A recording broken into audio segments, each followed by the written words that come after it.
Agora nós vamos dar sequência ao nosso assunto sobre inspiração e revelação no módulo A Palavra de Deus e, portanto, falaremos agora sobre a interpretação bíblica. Ao buscar compreender o texto sagrado pela interpretação racional, pode-se utilizar métodos estruturalistas e até pesquisas históricas. No caso, os patristas, eles tentaram entender as Escrituras por meio de alegorias e, para isso, recorreram à filosofia, ao misticismo e até mesmo à mitologia. Já os hermeneutas bíblicos, eles dizem que a interpretação, ela parte sempre do óbvio. Então, se a interpretação parte do óbvio, todos deveriam ter o mesmo entendimento. Todavia, observa-se que não existe uma unidade nas correntes teológicas. As discussões seculares, elas podem ser vistas claramente no largo universo das divergências racionais interpretativas. Isso porque, no campo da argumentação, tudo é discutível e tudo é questionável. Mas pode-se perceber um esforço estupendo no sentido de se buscar o significado ordinário de cada palavra da Bíblia.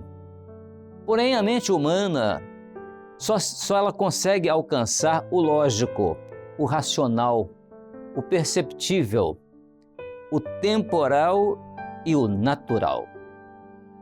Interpretação bíblica racional é ineficaz, porque ela parte sempre da natureza finita do homem.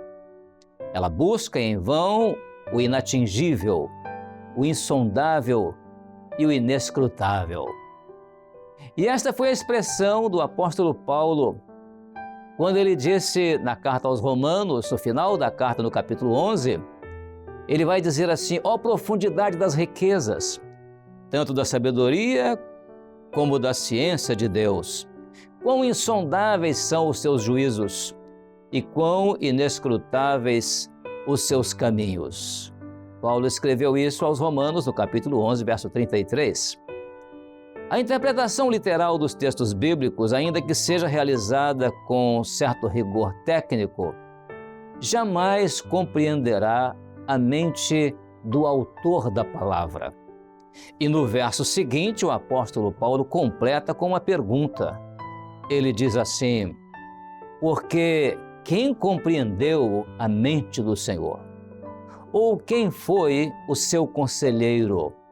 Paulo completa isso na sua carta aos Romanos, no capítulo 11, no verso 34. A interpretação bíblica racional, ela está relacionada à cultura humana. Ela é concebida na razão do homem. E por isso, ela está sujeita aos fatores emocionais, sociais e psicológicos. A interpretação literal das Escrituras não transcende. Por quê? Porque ela exclui o Espírito Santo. Por mais equilibrada e zelosa que seja a interpretação, sempre está eivada de interesses pessoais ou interesses de terceiros.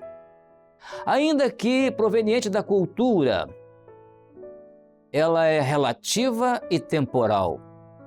E, desta forma, na interpretação literal, o protagonista vai ser sempre o homem, porque tudo depende dele. Não é preciso que o intérprete seja ou tenha qualquer ligação com o autor da palavra. Aliás, nem sequer carece que ele creia em Deus e na palavra de Deus. Não é necessário nem mesmo qualquer relação ou dependência do Deus eterno por parte daquele que interpreta a Bíblia literalmente. O objetivo desse conteúdo que nós estamos apresentando é diminuir ou atingir pessoas ou entidades com palavras críticas. Não, muito pelo contrário. nós ressaltamos o esforço de muitos quando eles tentam buscar compreender as entrelinhas das Santas Escrituras. O propósito exclusivo deste conteúdo que apresentamos é exaltar a figura gloriosa do Espírito Santo como o único capaz de nos conduzir ao verdadeiro conhecimento do Evangelho eterno. A interpretação da palavra depende da inteligência, porém, a revelação do mistério da palavra só se pode alcançar pela graça do Senhor, o seu favor, ou seja, por meio do Espírito Santo. A interpretação bíblica é pobre no sentido de conseguir penetrar o mistério eterno, porque ela é uma interpretação. E também porque ela depende somente da racionalização do homem. Depende da sua inteligência, porque o homem só conhece o mistério de Deus, o Senhor Jesus, quando o Espírito Santo opera para revelar esse mistério. E agora, nós vamos apresentar aqui uma diferença existente entre a interpretação e a revelação. Então você vai acompanhar agora comigo essa diferença, o que é a interpretação e o que é a revelação. Porque a interpretação, ela tem origem na razão, mas a revelação não. A revelação, a origem é eterna. Enquanto a interpretação é estática, a revelação é dinâmica. A interpretação, ela está ligada ao homem, mas a revelação está associada ao autor da palavra de Deus. A interpretação depende da cultura humana, mas a revelação depende somente do Espírito Santo. A interpretação, nela o protagonista é o homem, mas na revelação o protagonista é o Espírito Santo. E por fim, ainda nesta primeira parte, a interpretação, ela depende do alcance da razão, mas a revelação não. A revelação depende do alcance do profético. Aí agora, continuando ainda, você vai continuar acompanhando comigo? A interpretação, ela parte da natureza finita, que é a natureza do homem, mas a revelação, ela parte da natureza eterna, porque ela é de Deus. Enquanto na interpretação tudo é relativo, na revelação tudo é absoluto. A interpretação evidencia a história, mas a revelação não. A revelação evidencia o profético. A interpretação é discutível e questionável, mas a revelação, nela existe a unidade do Espírito, ou seja, ela não depende da condição humana, da condição do homem. Ela depende tão somente da unidade do Espírito Santo. No mistério de Deus, Jesus, estão escondidos todos os tesouros. Conhecer esses tesouros é entrar no lugar mais precioso, armazenado e preparado por Deus para a sua igreja. E por isso, nós vamos ver o que a palavra do Senhor nos fala a respeito dos tesouros. O apóstolo Paulo escreve na carta aos Colossenses, ele escreve no capítulo 2, verso 3, ele diz assim: em quem estão escondidos todos os tesouros da sabedoria e da ciência. Essa expressão, em quem, o apóstolo está se referindo à pessoa do Senhor Jesus. Mas o que chama ainda a nossa atenção na interpretação diante da revelação é o fato de que a interpretação, ela nos leva à letra. A interpretação nos leva à letra. Mas a revelação não. A revelação, ela nos leva ao profético. E isso é notável. E é por isso que nós vamos chamar a atenção agora para o livro de Jó, como assim um destaque muito especial.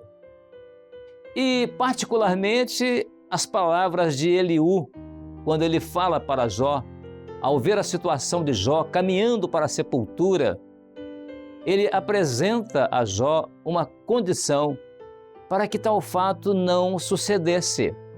E o que ele apresenta, ele disse assim: se com ele, referindo-se a Deus, se com ele, pois, houver um mensageiro, um intérprete, um entre milhares, para declarar ao homem a sua retidão, então terá misericórdia dele e lhe dirá: livra-o, que não desça à cova, já achei resgate. Jó capítulo 33, verso 22 a 24. É muito claro no texto que nós acabamos de ler que a condição, portanto, para não descer à sepultura é o mensageiro, o intérprete.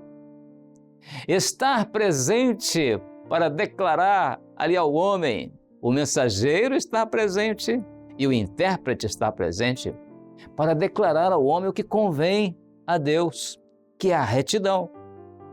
A palavra nos diz que a condição para a remissão era a seguinte: se com ele, pois, houver um mensageiro, um intérprete.